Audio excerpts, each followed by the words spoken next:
Hey, my name's Pete. I'm the owner of hdwerks here in Boca Raton, Florida. We work on the restoration and preservation of JDM Cult Classics, Evos, GTRs, anything right-hand drive. So if it sounds like something you're into, you've come to the right place. So when I think about building a GTR like Fernando's car, what normally happens is I'll take the client, we'll sit down in the office like here, go over like, okay, what do I want this to do? I want it to daily drive. Do I want it to make a bazillion horsepower? Does it have AC? Kind of like all the main points that you'd want in a car. But a lot of these cars come over and they're in a million pieces. Everything's missing. Everything's broken. We may have gotten it really cheap for a reason. So when they come over, we have to, first of all, obviously see the car, do like a peripheral view of what's happening, and then kind of a basic laundry list of it's probably going to need these bullet points. And then from there, once we really dive into it, that's when, it gets a little bit more technical. Okay, well, now in this particular realm, there's X wrong with it, and X wrong with it, and X wrong with it. And that's where we get to be creative in solving problems. Because a lot of what happens is these parts don't exist. So we have to either find them somehow, make them, fabricate them, to make these systems kind of work again, whether it be your power steering system or the Hikes and the GTRs or AC. AC is a huge one.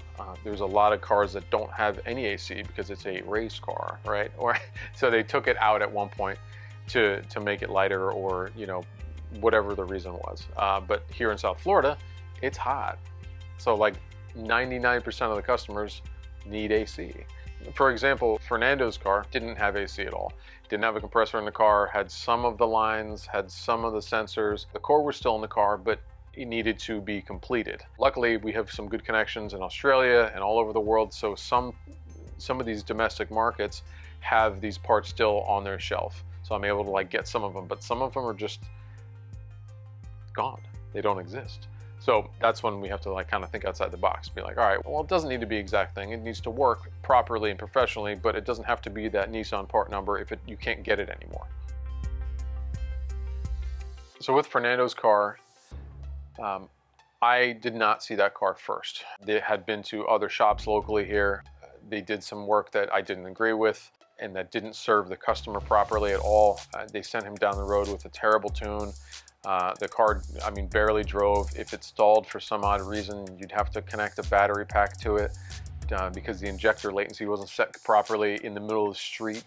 No wideband in the car, just on and on and on and on. All these, holy shit, why? And they're charging him good money for this stuff. And I'm looking at the invoice because I'm curious now. I'm like, okay, let me look at that invoice and see, do you mind sharing it with me? He's like, no, I don't give a shit. I'm like, okay, cool. Let me see it.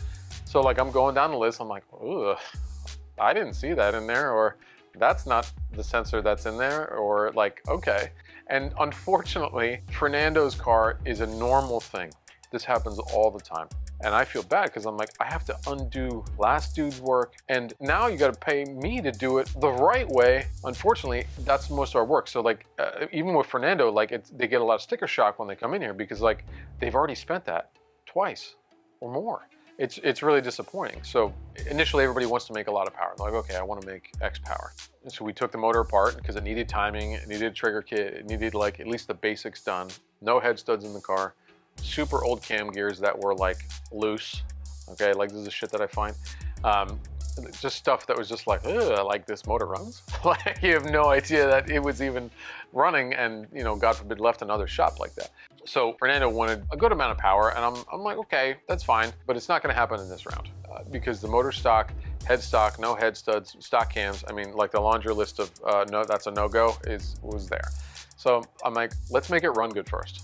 Let's make it run like a Civic. I want you to be able to confidently get in the thing every day and just start it and put the AC on and go, I'm gonna get a coffee.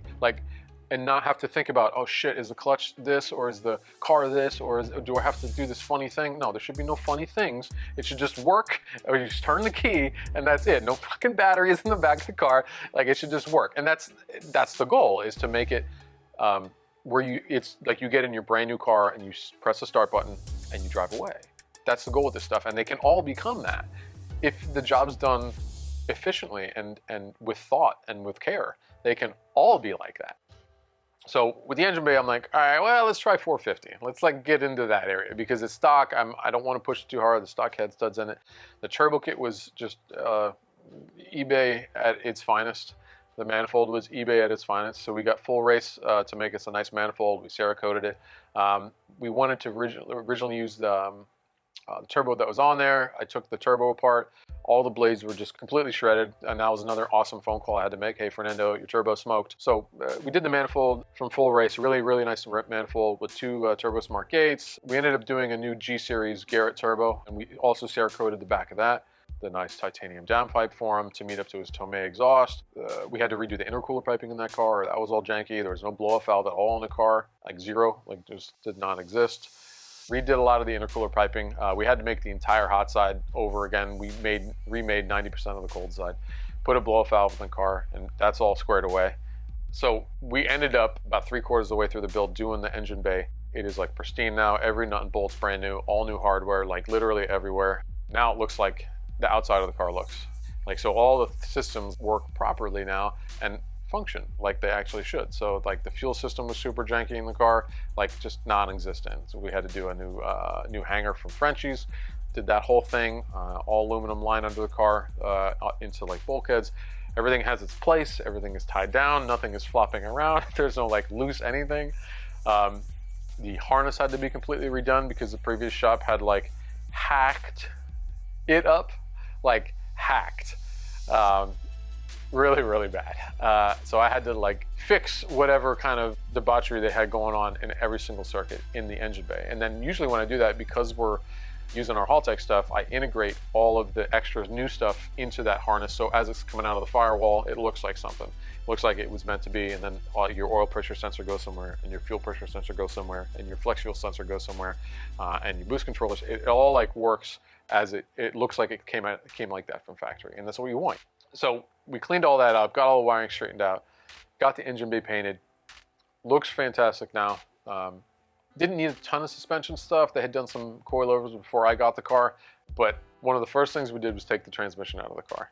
I honestly forget when we took it out, like what was wrong with the clutch, because I couldn't get the car to drive for shit out of the gate. It was a twin disc of some sort. One of the plates was actually physically seized to the front one. And I was like, okay, cool. Well, you are directly going in the trash. So we took that off. There's definitely something wrong with it. Put an Exetti twin disc in it. Put a PRP clutch booster, delete kit in there. Basically puts a regular 240 master cylinder in there with a little spacer. Clutch feels amazing now. It's actually smooth all the way to the floor. No vacuum issues. Perfect. And that was kind of all the drivetrain really that needed to be serviced on that car, except the front boots were no good, which is like 99.9% of like all the GTRs ever. The center diff worked good, all-wheel drive worked good. We didn't have any like weird lights in the car, nothing to diagnose with that. It was a V-spec car, nothing was broken, or like most of the ball joints were in good shape. It was overall mechanically in that aspect, suspension-wise, car is pretty tight. So we didn't have to like kind of reinvent the wheel on that aspect. But the clutch was like the biggest thing, and then we fixed the booster, and like, that portion of the car was like good to go. So when you look at the suspension stuff, you also have to look at the brakes, obviously, because when this thing is all done, you know, at least you'll have some fresh brakes on the car, because you don't know where this came from. I don't know where this came from. So brake fluids, and then we did DBA slotted rotors, front and rear, and some EBC red pads, like my favorite pad, the EBC reds. Great for street stuff, low dust. It had lines in the car already, so we just put Motul fluid in it, and that was it for the brake system in the car. Very simple. So we actually, while we were painting the engine bay and everything else, and we were doing all that same color, we ended up doing the calipers the same color as the car. I'm a sucker for like color matched calipers on a car. They always looks really good to me. So we color matched them, just use the same exact color. That's a Bayside blue color on that car. Not an original Bayside blue car by any means, but it was done okay. So we just did some of the paint stuff, corrected some of the things, all the engine bay, obviously, valve covers, the valley cover. All of that was done in-house here just to match everything. So when you look at it as a big picture, like, oh shit, this is like somebody thought about this. It like looks, wow, it looks like nice, right? It's not like too gaudy, it's not too much. It looks semi-original, but it's just not over the top with like loud, weird colors and stuff like that.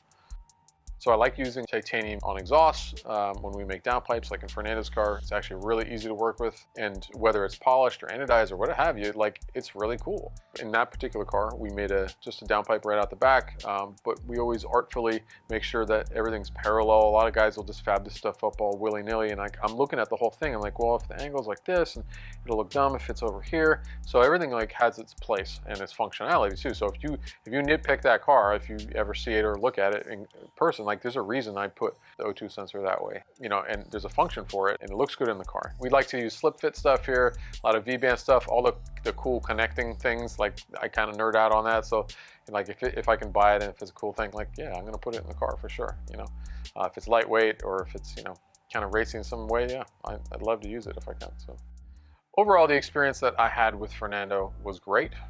When we build these cars, a lot of prep work is involved to get them dyno ready. And I worked very closely with Rav from Rav Motorsports. With Fernando anyway, once we got to the dyno, it was super easy, on and off, made some good power, and then he got to drive it. I got to give him that phone call of, hey man, why don't you come over and have a drive? And he drove it, and he's like, holy shit. Like, and the car doesn't make a ton of power, but it makes good power at the appropriate times. And people get really, really wrapped up in the numbers on the dynos, you know, like, oh, I want 700, oh, I want 1,000, oh, okay, well, what about 400 or 500 really well-placed horsepower in where it comes on properly, and the boost is right, and everything, the suspension is correct, and the clutch feels good, and it doesn't stall, and like all those things. Like, even just as annoying as it is, just to have a car stall is silly. It doesn't need to, like, if the tuning is correct. And again, Berto does a great job at getting all that stuff kind of dialed in. Same thing with the appropriate products that you have to use. Like, when you use the trigger kits from PRP, like, all of those things play together to make the car run perfectly, like, every single time. So at the end of the day, I'm really, really happy we got to finish Fernando's dream car. He loves it now. He drives it every single day. And I just can't wait till we do round 2 for a bigger motor and more power.